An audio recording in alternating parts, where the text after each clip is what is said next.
recebemos aqui com muita alegria nos estúdios da Capital FM o vice-governador, aliás, o ex-vice-governador Carlos Fávaro, presidente do PSD em Mato Grosso e candidato ao Senado. Só vou explicar aqui, antes da entrevista, que o senhor pode até falar que é candidato ao Senado, pode falar o que vai fazer, não pode pedir votos. Mas, pelo bem da sua candidatura mesmo, que claro, a gente explica isso a todos os entrevistados. Tá bom. E Carlos Fávaro, ontem circulou um documento na imprensa, a imprensa divulgou hoje os 31 pessoas, né? 31 pessoas que desembarcaram do governo Pedro Táxi e que fizeram um documento duríssimo contra o governador. E uma das assinaturas é a sua. Como é que foi a elaboração desse documento, a discussão desse documento? Prazer tê-lo aqui. Bom dia, Antero, Mauro, Laís, todos os ouvintes da Rádio Capital, uma honra estar aqui com vocês.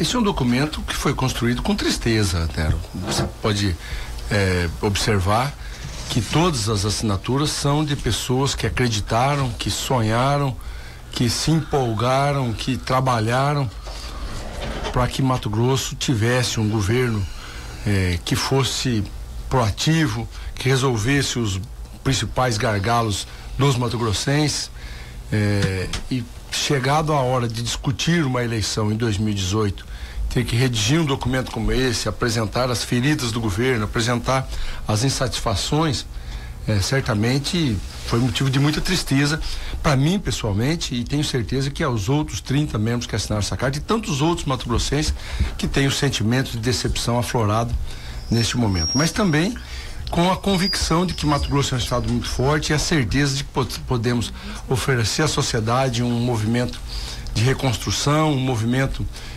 de oportunidades e a certeza de que Mato Grosso vai superar essa crise.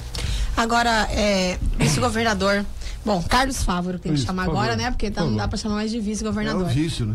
É o vício. Ali naquele documento foram apontados diversas situações em diversas áreas. Vamos citar, por exemplo, a questão do déficit, que lá no documento fala que o governador pegou o estado em janeiro de 2015 com 800 milhões de reais de restos a pagar, com dinheiro em conta, e está deixando um débito de 3 bilhões de reais. Isso procede? De que forma é esse débito? Ainda fala que, além disso, está deixando o estado em uma situação de que não vai conseguir mais empréstimos, de uma situação de baixou a nota do estado e tudo mais. O senhor estava dentro do governo. Como que o senhor analisa a situação e qual a sua participação para que como que o senhor ficou sabendo de tudo isso e principalmente, o senhor teve alguma participação para mudar esse quadro, tentou interferir nisso ou não, mesmo o senhor sendo vice? Muito obrigado, é importante, essa é a principal pergunta que tem que ser referida a mim. Mas por que você participou do governo e só agora vem externalizar esse posicionamento? Olha, imagine bem, Antero, se no primeiro dia do mandato, ou no primeiro mês, ou no segundo, Mauro, eu começo a fazer críticas na imprensa sobre como está sendo tocada a gestão que faço parte. Isso causaria uma instabilidade tremenda na administração. Mas para ele, o senhor falou? Sempre. Isso eu ia confirmar vocês. Eu, com o Pedro, sempre pontuei as minhas divergências, minhas opiniões, cumpri meu papel constitucional, sim. Falo com ele, com alguns secretários, mas principalmente com o Pedro. Acho que é minha obrigação. Pedro precisa ser mais austero nisso, cuidado com isso, cuidado com aquilo, não prometa. Mas assim, ele é o governador. Eu tinha que me comportar como vice e assim eu fiz. Até que chega um momento, eu falo, mas por que só agora? Porque agora é o prazo constitucional, a desincompatibilização de secretários. Eu tomei a decisão da renúncia, para quê? Para que pusesse, a partir da decisão do meu partido, de construir uma independência, discutir, e o que está já posto, uma pré-candidatura ao Senado, proporcionais de deputados federais e estaduais, buscando chapão, um alinhamento com propostas de interesse do povo mato-grossense. Eu fiz a renúncia para ter independência, exatamente, inclusive, para apresentar as críticas, as insatisfações do nosso grupo e da população mato-grossense. Agora, é fato que em determinado momento o governo vinha conduzindo com austeridade aqueles primeiros 100 dias, mostrando que é possível, eu tenho convicção que é possível colocar esse estado dos eixos, um estado muito próspero, muito rico, que cresce a ordem de 6% ao ano, O Brasil, que vinha numa recessão profunda, neste ano de 2017, cresceu 1%, já foi motivo de comemoração por parte do governo federal. Imagine um estado como Mato Grosso, que cresce a 6,1% ao ano, se bem gerido, certamente dá os resultados e as políticas públicas que a população espera. Então, pontuei, junto com essa equipe, todos os itens que estão na carta foram muito bem pensados, com a certeza de que vamos colaborar para não cometer os próximos erros no futuro no Mato Grosso. O senhor disse aí que todos os itens foram muito bem pensados. Essa aqui, escândalos e fortes indícios de corrupção. Vocês colocam aqui o seguinte, que o governador com o maior número de secretários e gente de primeiro escalão presos de mandato na história de Mato Grosso, e um dos maiores do Brasil. Eu acho que talvez seja o maior do Brasil. Eu não tenho certeza se é o do maior, mas um dos maiores com toda certeza, né? Escândalo da Grampolândia, desrespeito à democracia. Escândalo de desvio de verba da SEDUC, desvio de finalidade dos recursos do FETAB. Deixaram de colocar aqui uma coisa muito mais grave que o FETAB. Fundeb. Desvio do Fundeb, né? E vocês, ao fazer isso aqui, vocês consideram então o governo Pedro Taques corrupto? É um governo que não dá para negar que teve corrupção no governo. É um governo que o próprio escândalo da Grampolândia, na minha avaliação, é uma das piores corrupção. Porque rouba a liberdade. Você ficou indignado quando você descobriu que gente do seu gabinete foi gravada? Muito. Seu assessor foi gravado? Eu não tenho a prova, senão já tinha me manifestado. Agora, que é fato que teve a Grampolândia, o primeiro escalão do governo foi preso. Agora, com as provas irrefutáveis de quem foi grampeado, especulações de que eu, minha família, assessores foram grampeados, eu não tive a prova cabal. Se tiver, me manifesto com repugnância, com toda certeza. Sim, mas um assessor seu parece que foi. Não teve as provas ainda, mas mesmo no momento quando foi divulgado, eu estive aqui nesse programa com você e manifestei a minha indignação. É um absurdo. Essa é uma das piores corrupções que existe. É a corrupção da liberdade. É o cerceamento da liberdade do cidadão.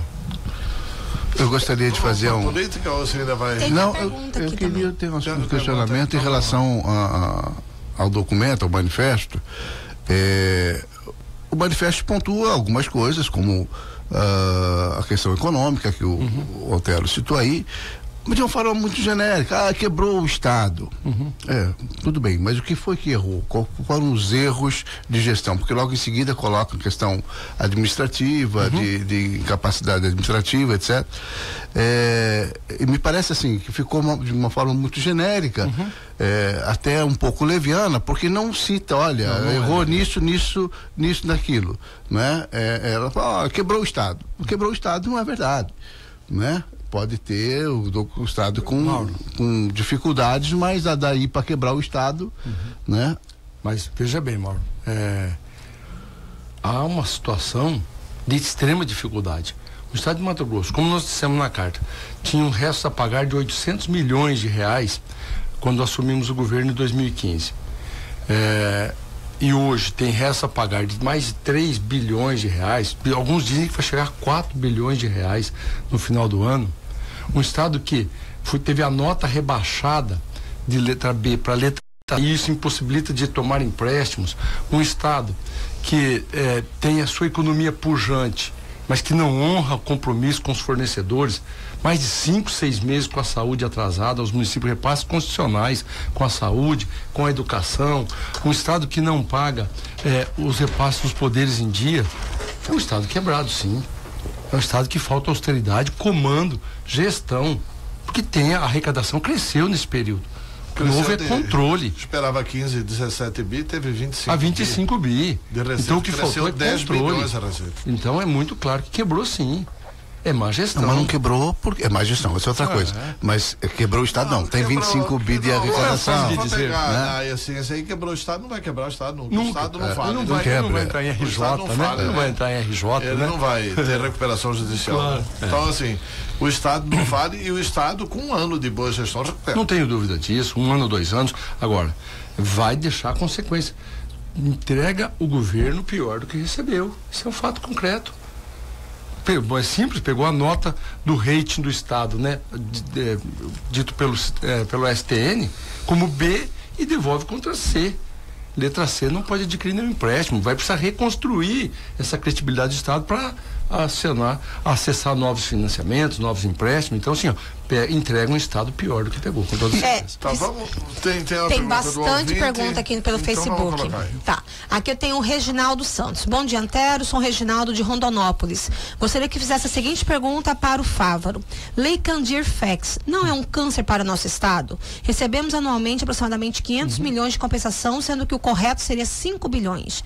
Esse ano teve operações policiais que comprovaram que produtos in natura não foram exportados e sim industrializados no mercado interno sem pagar tributação.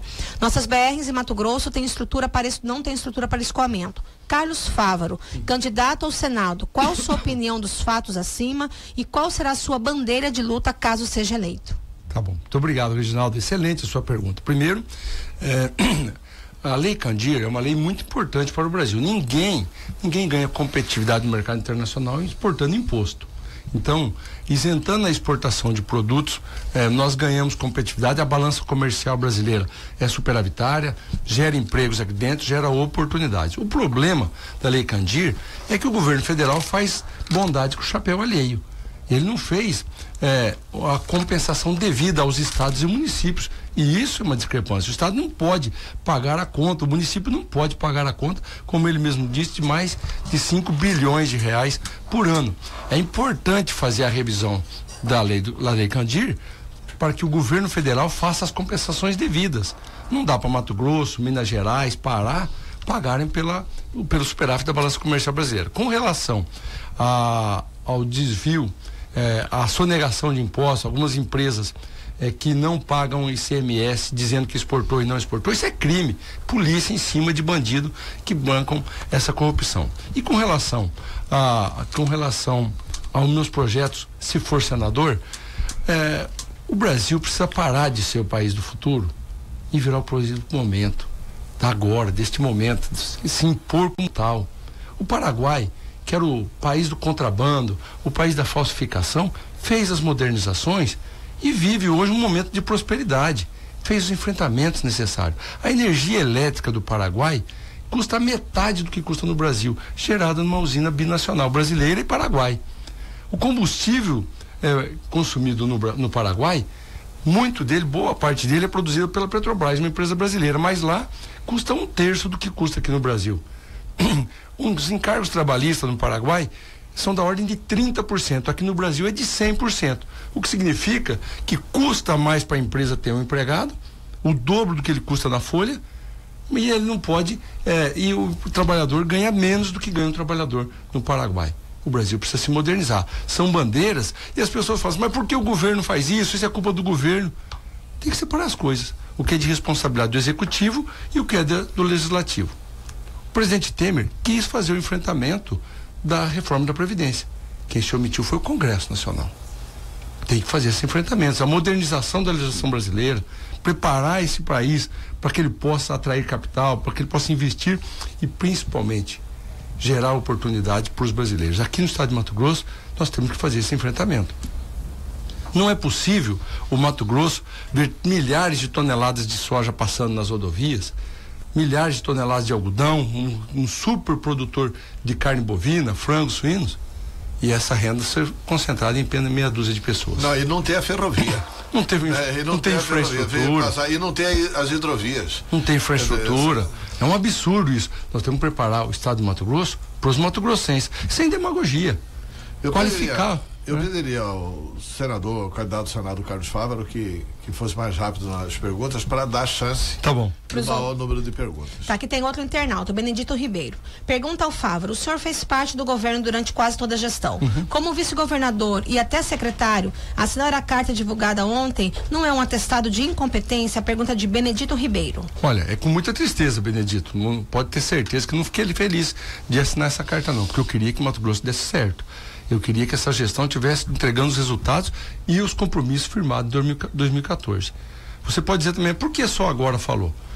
Olha, se eu criasse desde o primeiro momento publicamente as divergências, mas com o governador Pedro Táxi, eu falava para ele, Pedro, não vá por aqui, não vá por ali.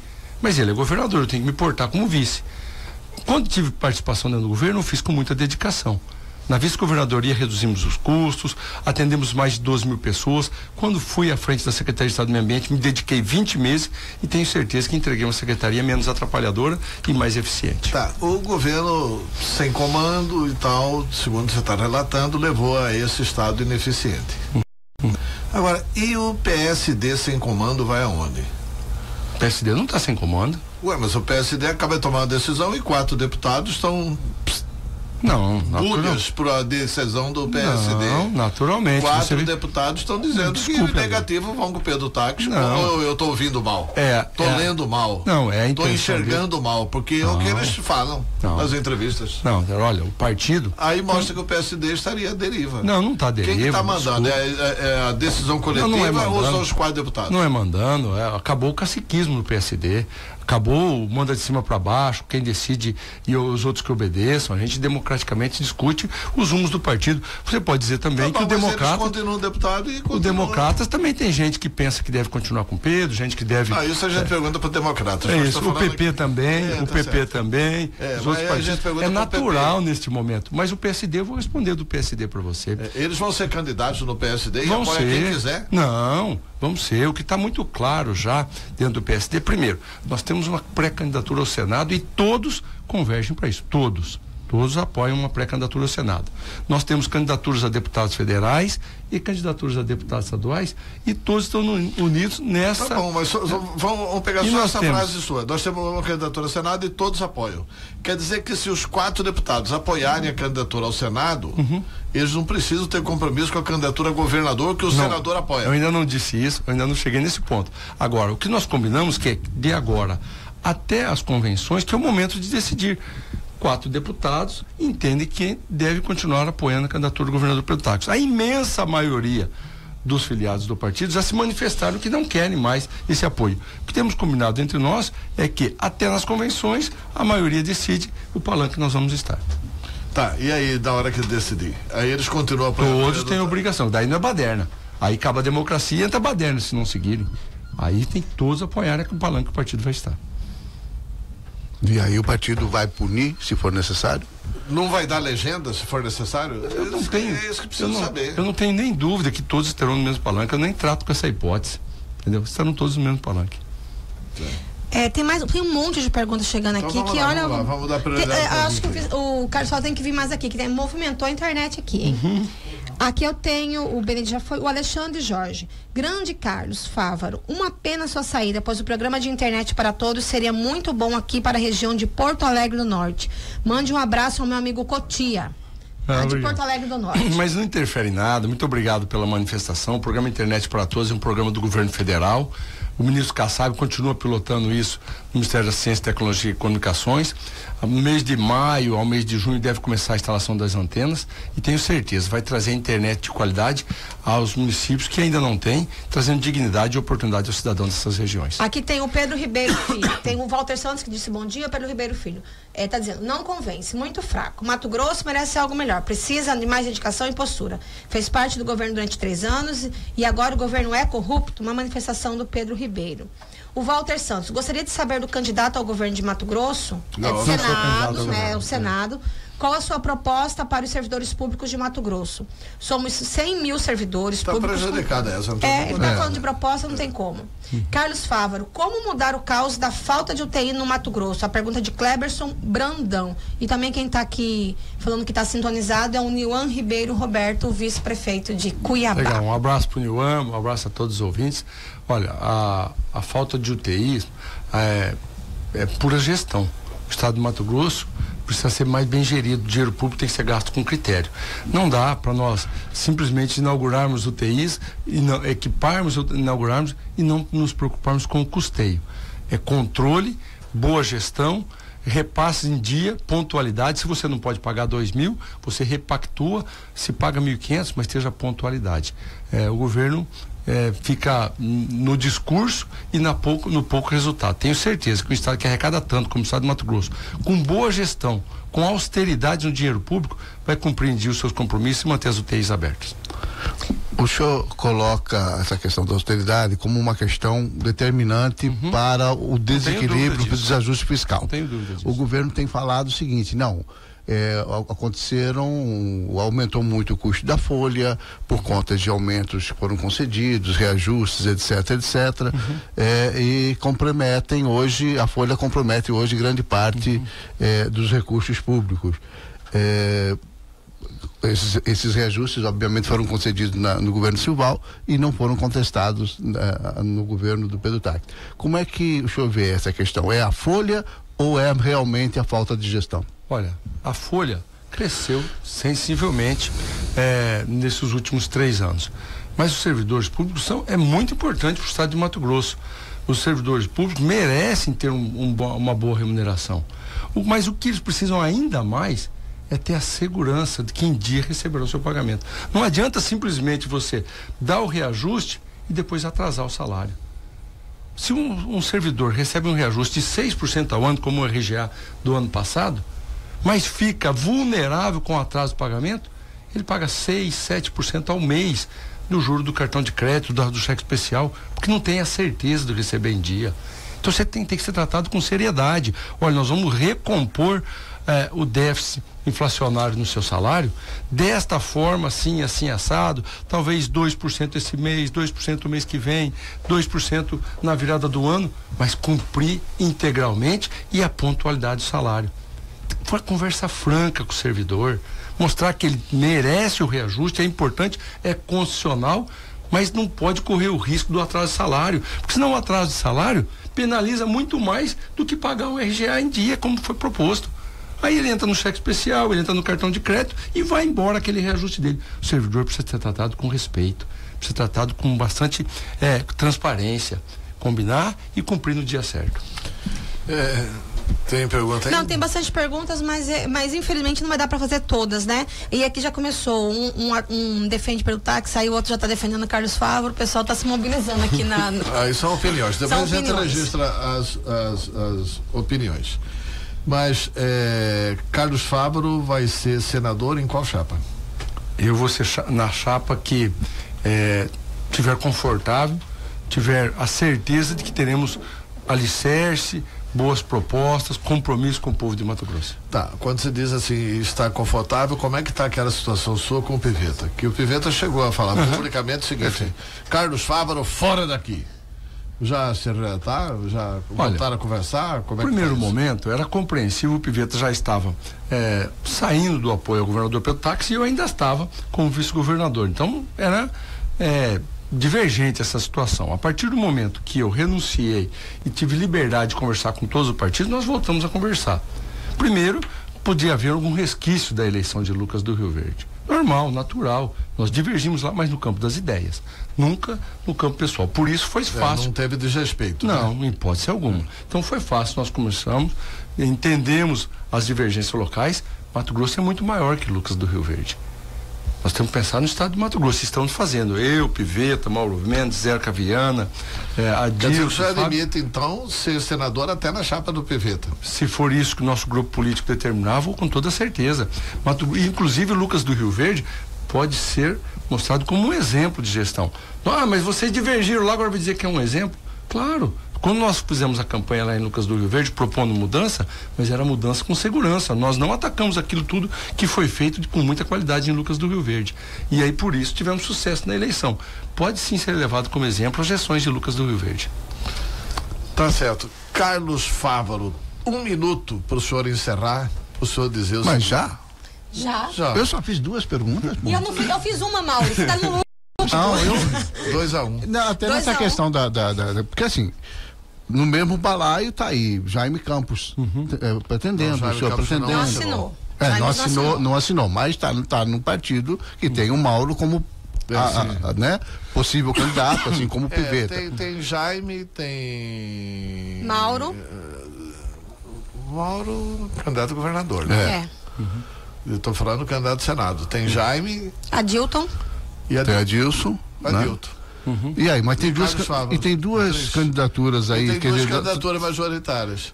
Vocês estão conversando com o Hélio também? Eu estou conversando, o PSD está conversando.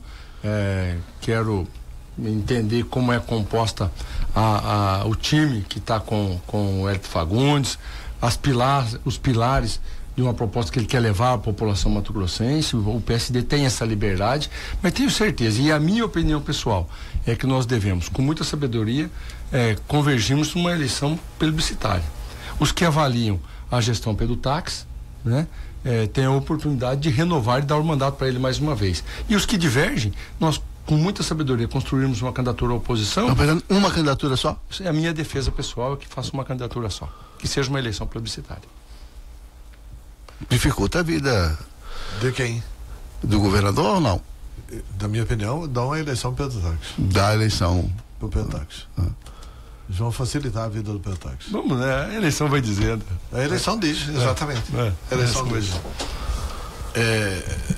Porque assim, o que a gente imagina assim, você tem duas candidaturas fortes, três candidaturas fortes, tudo que o Pedro é um Tax, debate importante para Mato Grosso. Tudo que o Pedro Tax precisa é da oposição se reunir. Minha opinião pessoal, né? Mas tudo bem, respeito. Você tem grande experiência, mas eu acho que respeito todas as ideias em contrário, e essa ideia parece que fica mais forte mesmo, né? Se unir todo mundo. Unir o Júlio Bezerra também parecia que ia ficar forte pra burro. Mas tá bom. Agora 1 minuto para ele, né? Agora 1 minuto pro Carlos Fávaro encerrar. Tá bom, muito obrigado pela oportunidade. Eu quero dizer que é um momento difícil, um momento que tenho com muita tristeza de dizer que não deu certo o governo no qual participei. Mas também um momento de muita oportunidade. Nós discutimos o estado de Mato Grosso, prepararmos esse estado para os mato-grossenses, trabalharmos esse estado para que não seja só a riqueza do agronegócio passando na frente de Mato Grossense, que não vê essa oportunidade de se transformar em oportunidade no seu bolso, na sua qualidade de vida. Qualificarmos os mato-grossenses, usarmos as escolas técnicas, a Unemate, as universidades, a participação da iniciativa privada, né, nos incentivos fiscais, atraí-lo nesse estado, e eu tenho certeza que eles podem preparar sim, juntos na educação, na formação, na qualificação, os mato-grossenses para usufruírem da riqueza desse estado. Tenho certeza que a partir de 2019 nós teremos um estado melhor para todos os mato-grossenses. Muito obrigado ao vice-governador, vice-governador, né? Ao candidato ao Senado, Carlos Fávaro.